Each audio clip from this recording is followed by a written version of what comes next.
Hi everyone, I am very excited to do an update for my reading journal. It's been long overdue and I'm trying to catch up on it because I don't want to get too far behind. That's what happened in 2024. I'm very behind on that reading journal, but it's going to be a summer project. So I will be updating March stats, and then the next video will be the book reviews. In March, I read a whopping 15 books. I have no idea how I did that because that's highly unusual. Very unusual. I didn't even have a break from school, so I'm no idea how that happened. I started off the month with a very odd book. It's a type of book that I would have probably normally listened to on audio, but I decided to try it. Reading it, it was The Miracle and Tragedy of the Quintuplets, or the I don't even know what the name was, but the Donnay quintuplets, but my daughter recommended it and it was just okay. I also listened to Uniquely Human and Autism, a book about people with autism. I think that's the correct terminology.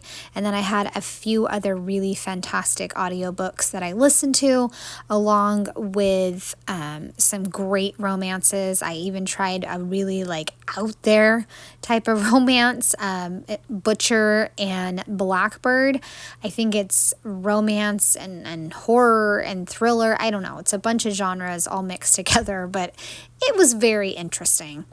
I also filled in some of my goals. I added for pages read and pages added to my 50,000 goal, and also my audiobooks, and then nonfiction. Nonfiction is going really awesome. So I'm very happy with my percentage of nonfiction that I've been listening to each month. For my monthly fave, it was very, very hard to pick, but I decided to go with the romance Powerless.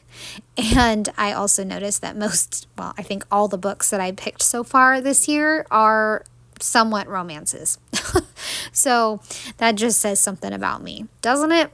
Okay, so March I had 9 books that were physical and 6 that were audio, a total of almost 5,300 pages read, 66 hours listened to, and then my average rating was 4.27. And I just had to flip back and kind of count which books were the actual physical books that I read. I don't know why. I was stumbling on how many books did I actually read. Like I said, March blew me away. I want to figure out how I read so much in March because that just doesn't happen. It'll usually happen maybe in the summer when I'm out of school, but not in March. So I filled in the boxes, the 15 boxes, and then just wrote MAR. And I'm really enjoying this Goodreads, very simple with the square boxes and just one color. So this first lines page, I'm going to fill that in when we do the book reviews, and I will read the first lines for the various books. So I did not like The Midnight Feast. It was not for me. So I filled it in and I gave it 3.5 stars. Not for me. It was not great. And over on the ABCs, I added in Good Dirt, The Hiding Place, and Powerless. I also have 2 more that I could add, but I'm going to hold off on those in case I find a better book. I don't know if find is the right word. That sounds kind of silly to say, find a better book. But if you've watched my reading journal videos, you know that I'm I don't know why, but I'm very picky about what books get to go in the ABC slot. So I'm going to save those 2, and then if I find something better, then I will fill those in. Next up is my genres, and I kind of just look at the book and determine where do I want this to go? What category does it fit best? Like Good Dirt, I put that in historical. And then for favorites, I went up to 5. And then the book, The Favorites, I put that in sports romance. But I'm really starting to think maybe I need to like go back and double check how I rate books, because I feel like some of these books can be rated in 2 different categories. It's very tricky, and I'm not sure if I actually did this genre page the best and like made the most use of keeping track of genres, if that makes sense. So I added 4 more romances, and I am excited to see how that page is going to turn out, because I didn't plan for a lot of romances, so it should be interesting. On the Book Lovers Reading Challenge, I pointed to modern retellings to color in, and then I proceeded to color in books about bookstores. So I don't know how I'm going to go back and fix that, because I want the books to be different colors. So I will have to figure out a way to cover that up somehow. So modern retellings was The Favorites, and I also added in the title of the book that was for characters connecting through books, which was The Reading List. And I could have sworn I read a book with characters in their 20s for lifetime of reading, but now I don't remember which book qualified for that, if that makes sense. So I got to go back and look that up. I'm doing better now taking notes of these various challenges, so that way when I go back and I do my stats, I know exactly what I need to write down. So I picked out all my colors for March based off of this washi tape from Sweet Bean Plans. It's a bunch of different green colors, and then I added in 1 pink marker just for a little pop of color, and also a neutral tan-ish color. So I think I have like 4 different varieties of green, which is really fun. I love March and the different color of green, all the colors of green that you can include in March. And once I'm done adding in the color, then I can go ahead and pick out the stamps that I want to use. I'm continuing to go with Syncopation design stamps. I don't know if I'll carry it through the whole year, but so far 3 out of 3 months I think I have used her stamps, and I just love them. And if Jennifer keeps coming out with more book themed stamps, then I will be all about those. So I numbered my dates 1 through 31. I just had to add a 31. And I was really hoping that I didn't read or start or finish anything on the 31st, and I didn't. So that made me happy, because I didn't have to try to squish anything into the 31st. I was actually trying to read my 16th book for March, but I didn't finish it on the 31st. So that's okay.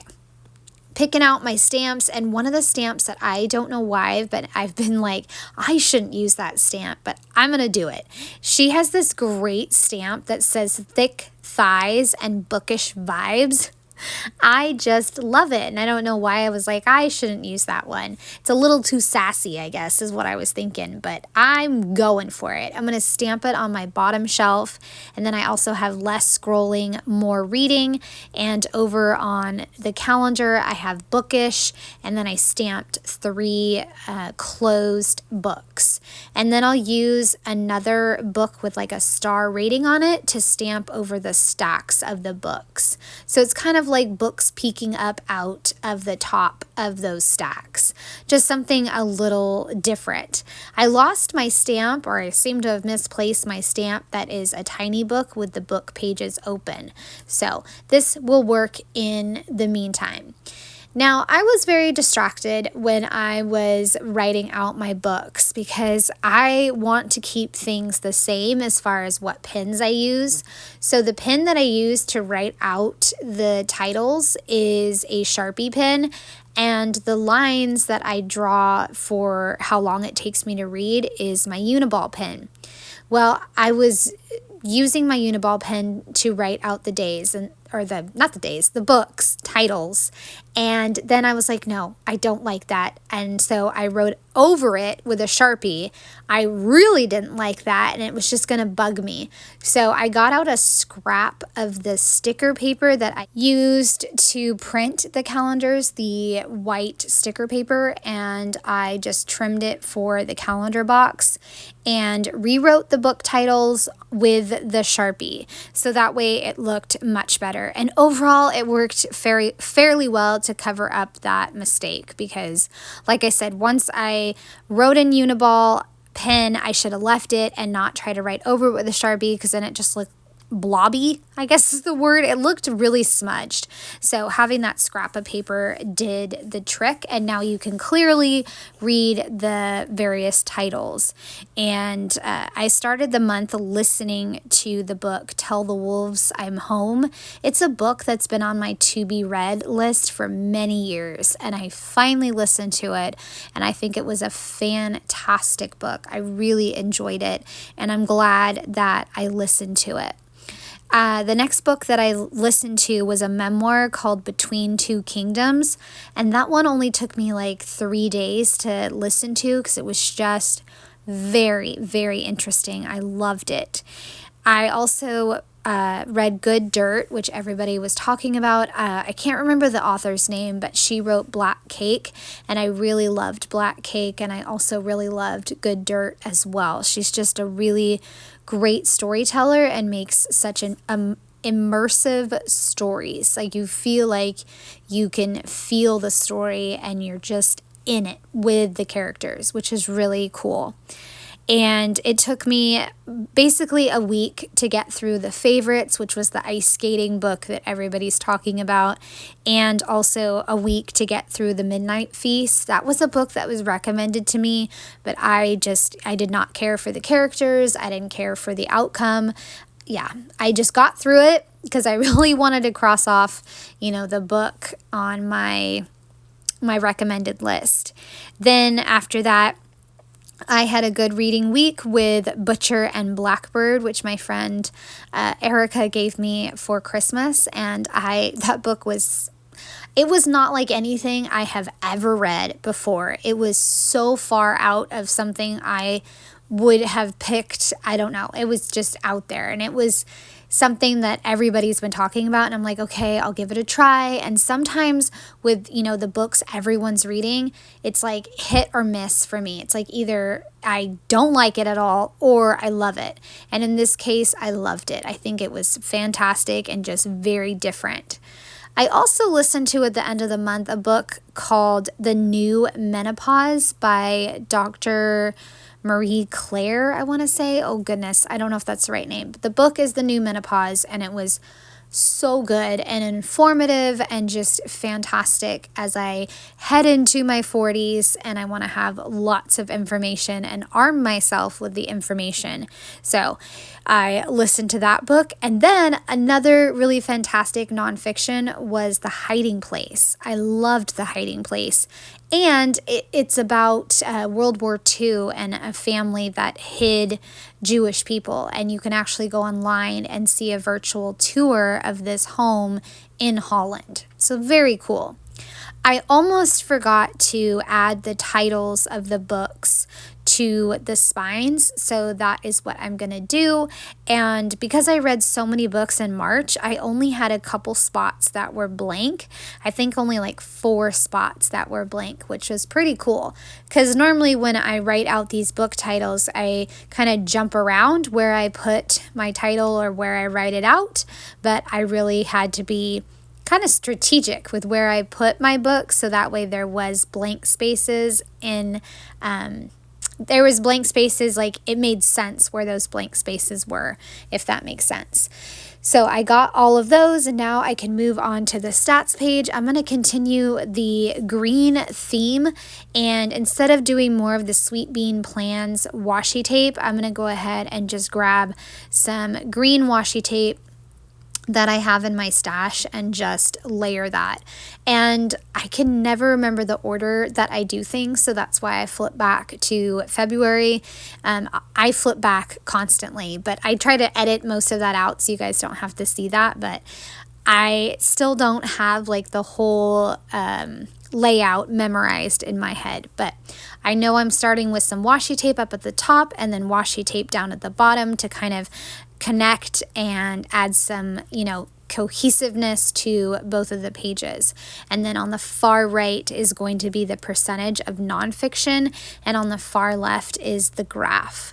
And I think the next thing that I'm going to try to learn as far as computer techniques or phone techniques is how to make a graph in Canva, because I cannot make a graph to save my life down in the bottom corner for my ratings on Storygraph. I just can't replicate it. It just looks like a mess.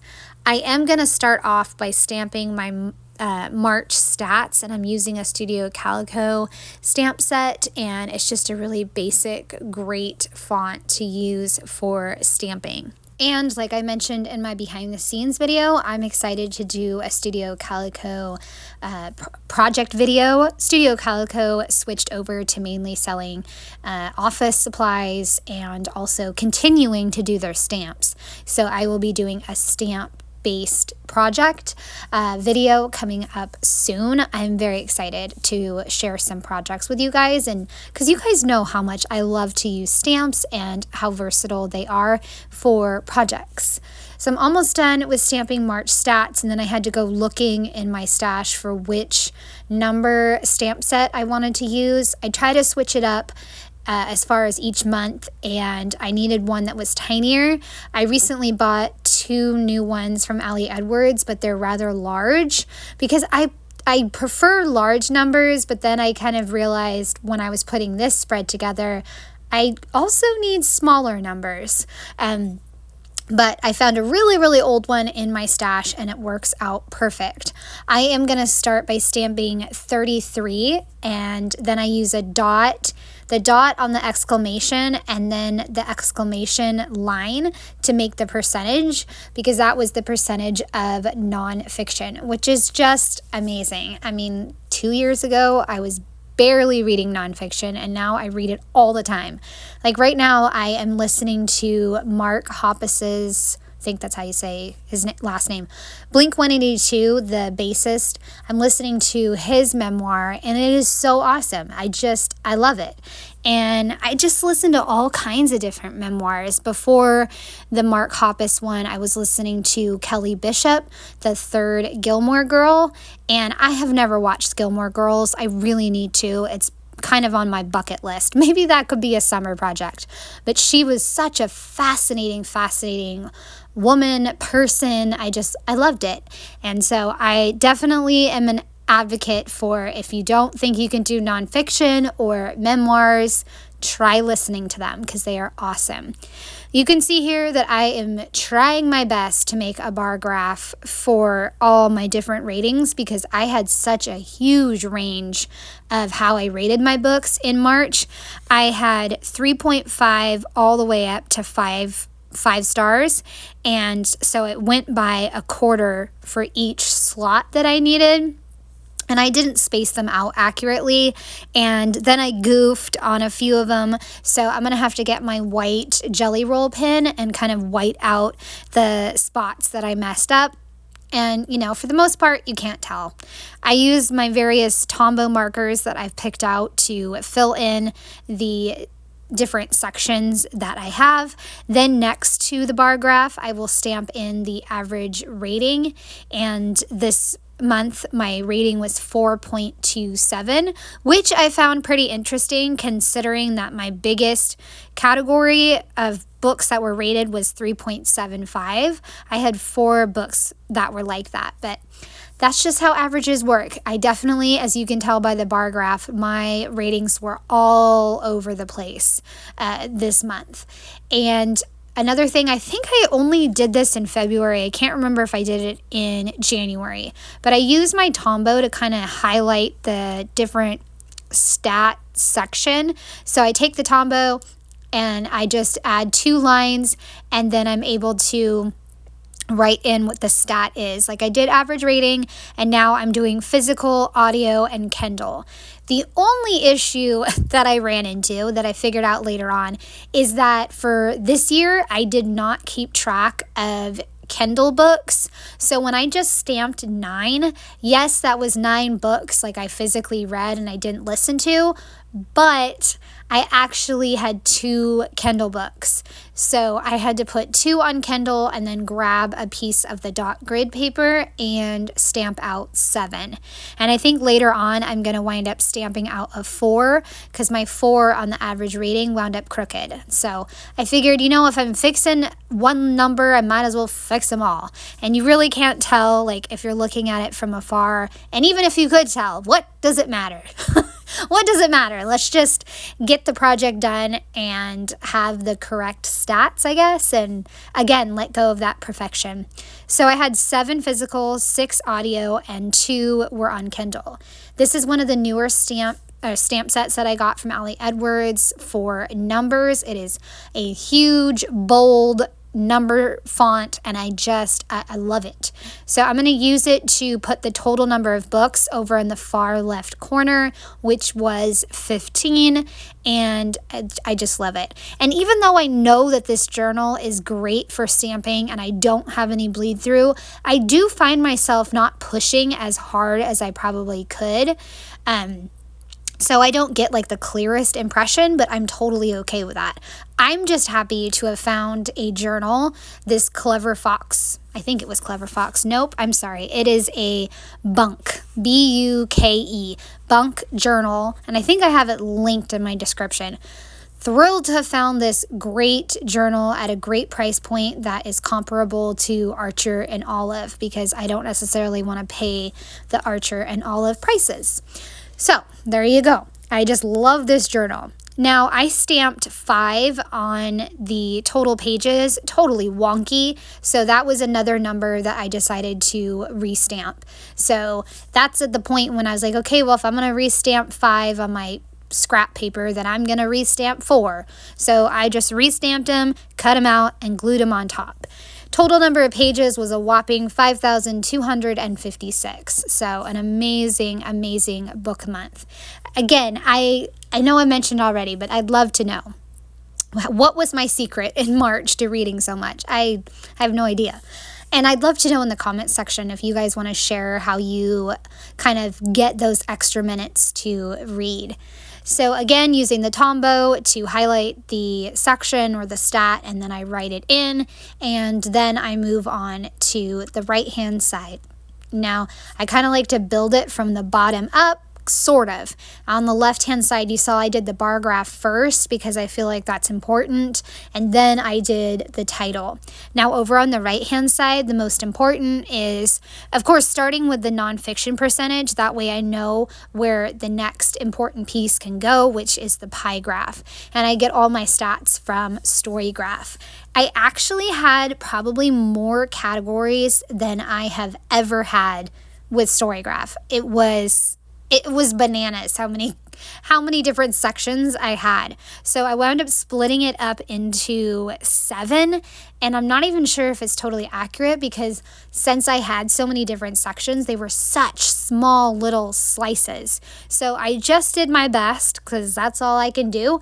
Then I grab my Tombows and I start filling them in. My first section was emotional, which often happens, and I'm totally okay with that.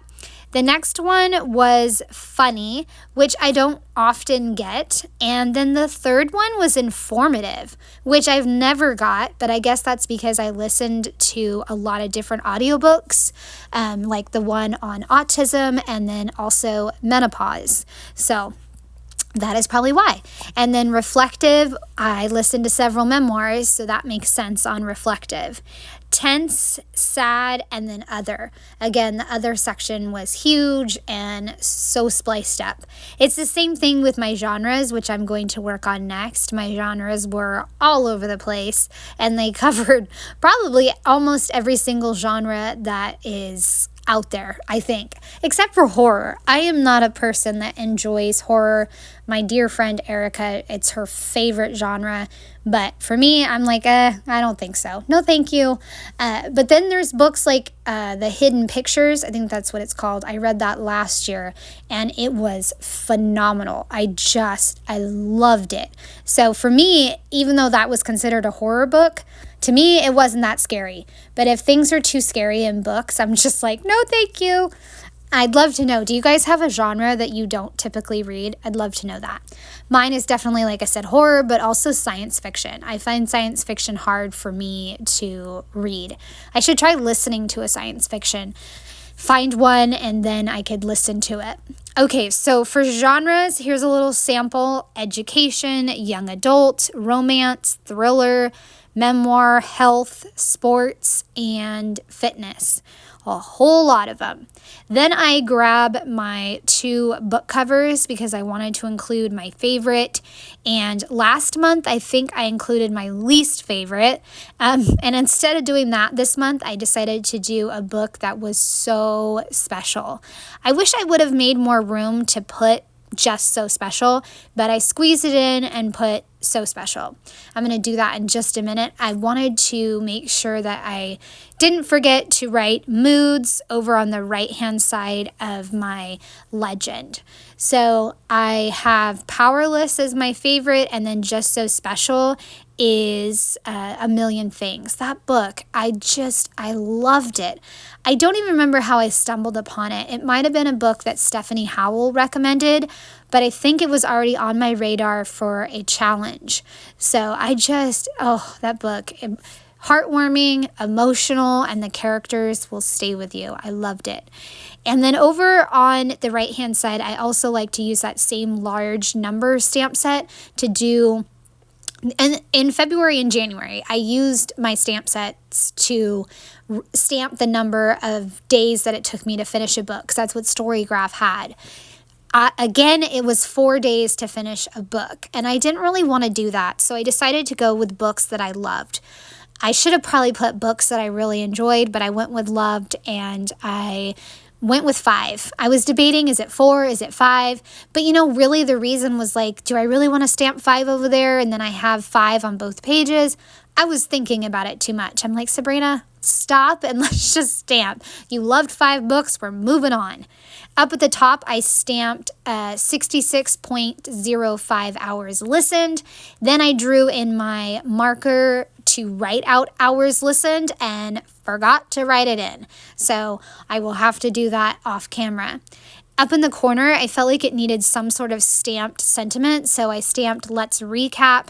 Then I grabbed some Allie Edwards layering stamps with the dot, cluster, and also a flower, and went a little bananas and stamped it all over the place just to kind of finish up my spread. So I hope you guys have enjoyed seeing my March stats and how it all came together. I love sharing these pages with you, and I'm excited to share the books. Maybe not next week, but the week after. I have so many ideas and so many things that I want to share, but I'm definitely going to be sharing that next. And now I'm just adding in the flower to finish it up, and then I'll show you both of the pages that came together. So I appreciate you guys watching. I'd love a thumbs up or a subscribe if you are new to my channel, and I hope you have a wonderful day. Bye.